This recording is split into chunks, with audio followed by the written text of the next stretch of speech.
If you don't think you have time for exercise, I want you to consider this. The average person scrolls through their phone the height of the Empire State Building every single day. So time is relative. It's going to be more about your priority. So how can you fit this time in? Well, first of all, you need to understand, what does that time even mean? So if you're somebody who hasn't exercised in a long time, or if you're very deconditioned, you're not used to any type of exercise, and you hear someone online say you need 150 minutes of cardio a week, that's just not gonna be probably realistic for you. Starting out, you getting somewhere between 5 and 10 minutes a day of some sort of moderate activity, like a light walk or some basic strength training, is gonna be all that you really should have in the very beginning. So some of that is going to be so much better than doing none of that. The problem that we have is that the advice being given is generally for people who are already in shape. Well, if you were already in shape, you probably wouldn't be watching videos on fitness to learn how to get in shape. So how do you get started? Well, first of all, when you think about time, think about how much you might be wasting, for example, like scrolling on your phone, which is a real thing. And then take about 5 to 7 minutes of that and pick some sort of activity that you feel like you can do. And if that starts with a walk, great.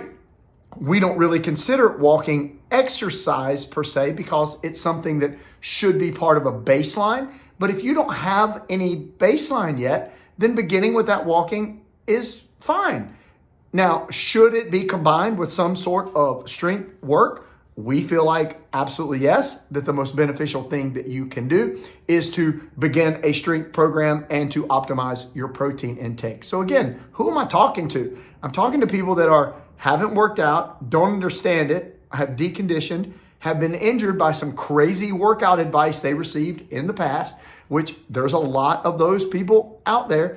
And I'm trying to give you a way to gradually get yourself started back in the game. So here are the steps you're going to take.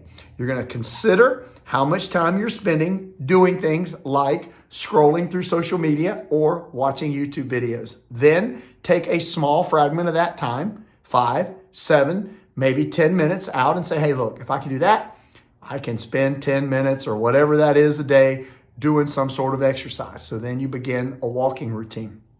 Then take 3 minutes, and just do some sort of squatting exercise, like a basic squat if you can. And then some sort of push, like a push-up, which will work your chest, shoulders, and triceps. And then some sort of pulling movement. And we like bands, and you can grab a band and just pull it to you. You can wrap it around your feet, around a tree, or, pull at the park or wherever you are, and you begin a pulling motion. Now, in the very, very beginning, it's not going to take much of a stimulus to get you some results doing those things. So a squat, a push, and a pull.